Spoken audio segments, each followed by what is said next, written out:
नमस्कार, मैं डॉक्टर के पांडे, चाइल्ड हेल्थ गुरुकुल के लिए। पिछला हमारा वीडियो था ईक्यू पे, इमोशनल क्वोशेंट या इमोशनल इंटेलिजेंस, भावनात्मक बुद्धि पे।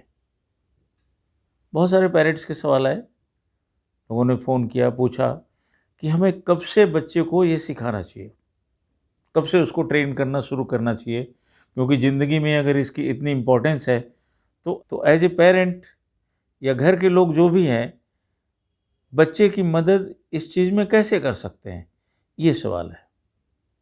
तो पहली चीज़ मैं ये आपको बता दूं कि जब से बच्चा पैदा होता है, पहले दिन से ही आप ट्रेन कर रहे होते हैं। जब आप बच्चे की बात सुनते हैं,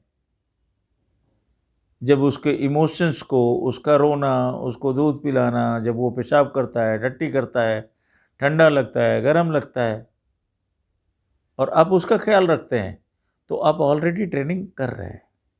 बड़ा हो गया बच्चा, जब उसकी बात ध्यान से सुन रहे हैं, छोटी छोटी बातों को, कि मैं आज खेलने गया था, मैं ऐसे हुआ, स्कूल की जो घटनाएं सुनते हैं, तो ये जब आप सुनते हैं तो ये इमोशनल इंटेलिजेंस ही सिखा रहे हैं उसको।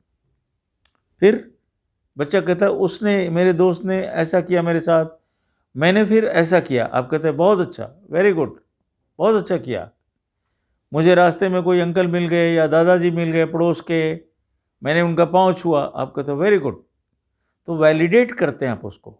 उसने जो बिहेवियर किया है, जो व्यवहार किया है दूसरों के साथ, अपने दोस्तों के साथ, अपने टीचर के साथ, उसको आप कह रहे हैं वेरी गुड, बहुत अच्छा किया। तो ये भी इमोशनल इंटेलिजेंस का एक पार्ट हो गया। अब मान लीजिए बच्चे को, कई बार छोटा बच्चा होता है, जा रहा है, हल्की सी चोट लग गई, लेकिन आप क्या करते हैं, गोद में उठाते हैं, कहते अच्छा इसने मार दिया, पत्थर से चोट लग गई, मैं इसकी पिटाई कर रहा हूँ। या उसका जहाँ पाँव पे लगा है, हल्की चोट लगी है, लेकिन आप ये नहीं कहते हल्की है। अगर हल्की कहते हैं तो हल्की भी नहीं बोलते, उसमें ये बोलते हैं कि बच्चा तो बहुत बहादुर है, तुम तो बहुत ब्रेव हो, अगर ये बात समझ सकता है। नहीं समझ सकता तो आप क्या करते हैं, उसको फूंक मारते हैं, हल्का सा टच करते हैं, उसको गले से लगाते हैं, बच्चे को गोद में उठाते हैं, उसका माथा चूम लेते हैं, तरह तरह से प्यार जताते हैं। तो ये भी इमोशनल इंटेलिजेंस का एक हिस्सा है। अब जैसे बच्चे ने जो व्यवहार किया, तो आप, बच्चा बता रहा है कि मैंने ऐसा किया, एग्जैक्टली उसको समझ में नहीं आ रहा उसने क्या किया। छोटे बच्चे की बात कर रहे हैं, जैसे जैसे बड़ा होगा उसका एक शब्दावली बनती चली जाएगी। तो जब आप उससे डिस्कस करते हैं कि अच्छा चोट लग गई, इसने तुम्हें मार दिया, इसने तुम्हें ऐसे किया, गिर पड़े, यहाँ कांटा लग गया, यहाँ हल्का सा जल गया, खरोच आ गई, तो आप एक उसको शब्दावली बना रहे हैं, भावनात्मक शब्दावली बना रहे हैं कि भाई ऐसे करना है। हंसी का इसी तरह से आप बना रहे हैं। और जो चीज़ों को व्यक्त करने का है, तो धीरे धीरे बच्चे की शब्दावली बनती चली जाती है। तो ये भी इसका एक पार्ट है। इसके साथ ही अब जब बच्चे को जैसे चोट लग गई, या किसी बच्चे से उसका झगड़ा हो गया स्कूल में, किसी बच्चे ने, बड़े बच्चों में खास तौर से किसी बच्चे ने उसको पीट दिया, या वही खुद किसी को पीट के चला आया। अब आप उसको कैसे हैंडल करते हैं? जाके प्रिंसिपल से लड़ते हैं, या उसके फादर से, पेरेंट्स से जाके लड़ते हैं, या पड़ोसी के साथ भी हो सकता है, पार्क में कहीं हो सकता है। तो आप उस चीज़ को कैसे हैंडल करते हैं, इससे भी बच्चा सीखता है कि आपने क्या किया था, या पड़ोसी ने आपके क्या किया था। जब दो बच्चों में लड़ाई हो गई, आप लोगों ने उसको कैसे हैंडल किया। स्कूल में जब दो बच्चों में झगड़ा हो गया, किसी बच्चे ने किसी बच्चे को पीट दिया, उसमें आपका बच्चा भी है, या तो पिट गया या पीट के आया है, तो दोनों में कैसे आपने हैंडल किया, इससे बच्चे का फर्क पड़ता है। और इन चीज़ों से, जो मैंने कुछ एग्जाम्पल्स अभी दिए हैं, बच्चे को समझ में आता है कि झगड़ा होने के बावजूद हमें रिश्ता कैसे बना के रखना है, पर्सनल भी, और बाद में यही चीज़ जब बड़ा हो जाएगा तो जहाँ पे काम करेगा बच्चा, अपने ऑफिस में या वर्क स्टेशन पे, जहाँ भी काम कर रहा है, समाज में, वही चीज़ें काम आती है। तो लड़ाई झगड़ा करके भी बच्चे बहुत कुछ सीखते हैं। अल्टीमेटली उनको यही समझ में आता है कि मारपीट से कोई फ़ायदा नहीं होता या लड़ाई झगड़ा करके कोई फ़ायदा नहीं होता। तो दो बच्चे खासतौर से मोहल्ले के या स्कूल में या कॉलेज में जब आपस में लड़ते हैं, अगर वो अपने को हर्ट कर रहे हैं तो ज़रूर इंटरफेयर करें, लेकिन अगर हर्ट नहीं कर रहे हैं और सिर्फ लड़ाई कर रहे हैं थोड़ी बहुत धीरे धीरे एज के साथ, तो उनको करने दीजिए, क्योंकि ये लड़ाई करके ही बच्चा सीखेगा कि लड़ाई करने का कोई फ़ायदा नहीं है, प्यार से रहना ज़्यादा ज़रूरी है। लेकिन इन सब चीज़ों के अलावा कुछ बिना कही हुई बातें होती हैं, जैसे इमोशनल एटमॉस्फेयर आपकी फैमिली में कैसा है, वो बहुत ज़रूरी है। क्योंकि बच्चा ज़्यादातर चीज़ें आपके परिवार में जितने लोग भी रहते हैं साथ में, वो आपस में कैसे बिहेव करते हैं, एक दूसरे से व्यवहार उनका कैसा है, ऑब्जर्व करके सीखता है। वो बच्चा देख रहा है, सब कुछ उसकी नज़र में है। आप बच्चे के साथ कैसा व्यवहार कर रहे हैं, प्यार से कर रहे हैं, डांट रहे हैं, अकेले में डांट रहे हैं, दूसरों के सामने सडनली आपका बिहेवियर चेंज हो जा रहा है कोई आ गया तो, या हाथ उठा दे रहे हैं उस पर।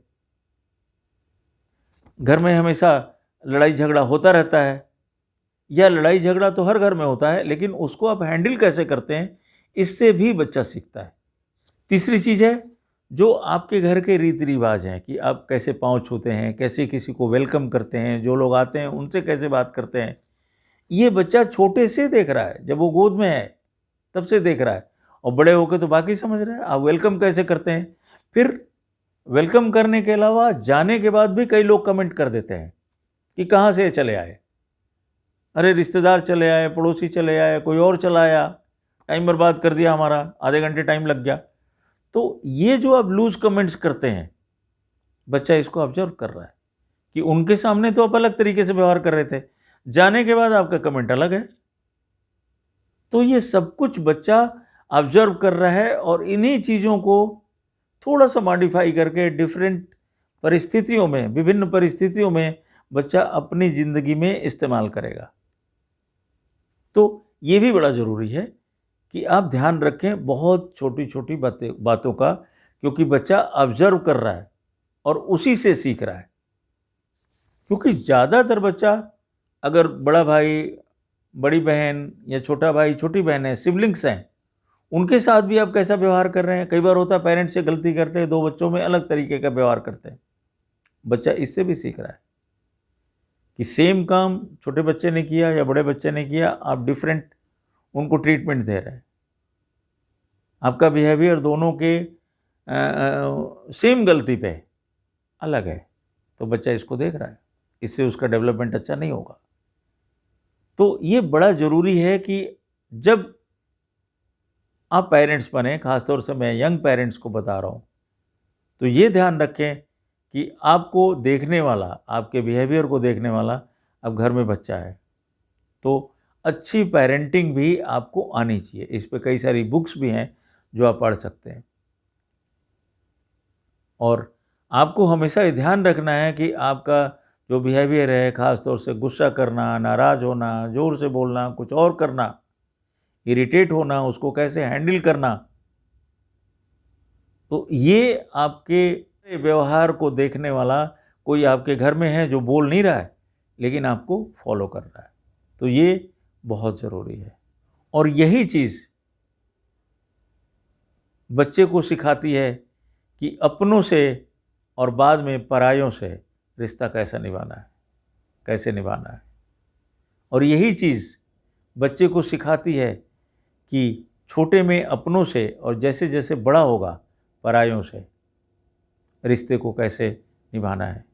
क्योंकि जब बड़ा होगा तो सिर्फ परिवार ही उसका नहीं रहेगा, बहुत बड़ी फैमिली हो जाती है, एक्सटेंडेड फैमिली हो जाती है, वर्क प्लेस हो जाता है, जहाँ पे उसको रिश्ते निभाने हैं, और ये सफलता के लिए बहुत ज़रूरी है। तो आजकल क्योंकि इतने एक्सपोजर्स हैं, तो ज़्यादातर बच्चे का ईक्यू ठीक रहता है, इमोशनल इंटेलिजेंस, इमोशनल कोशेंट ठीक रहता है, लेकिन उसमें अगर आपको कोई ज़्यादा गड़बड़ लग रही है, कुछ ऐसा एबनॉर्मलिटी सी लग रही है, तो आप अपने पीडियाट्रिशियन से बात कर सकते हैं, चाइल्ड साइकोलॉजिस्ट को वो दिखा सकते हैं, और फिर वो आपको उसका राय बता सकते हैं कि उसमें क्या करना चाहिए।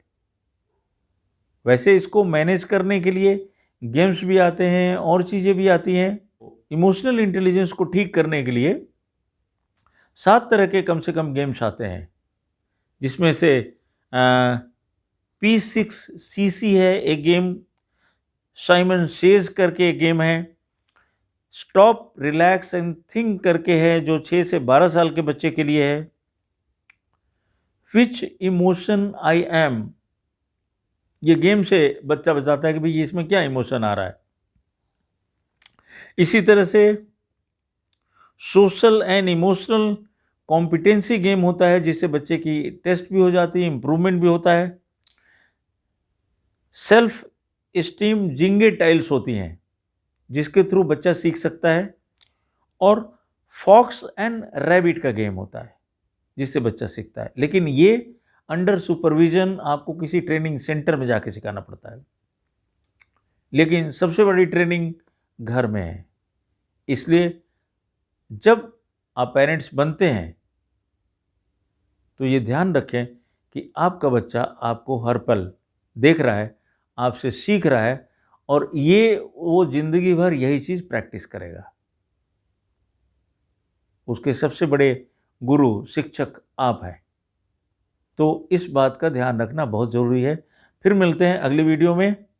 अगर आपने चैनल मेरा सब्सक्राइब नहीं किया हुआ है तो अभी के अभी सब्सक्राइब कर लें। लाइक, कमेंट और शेयर करना ना भूलें।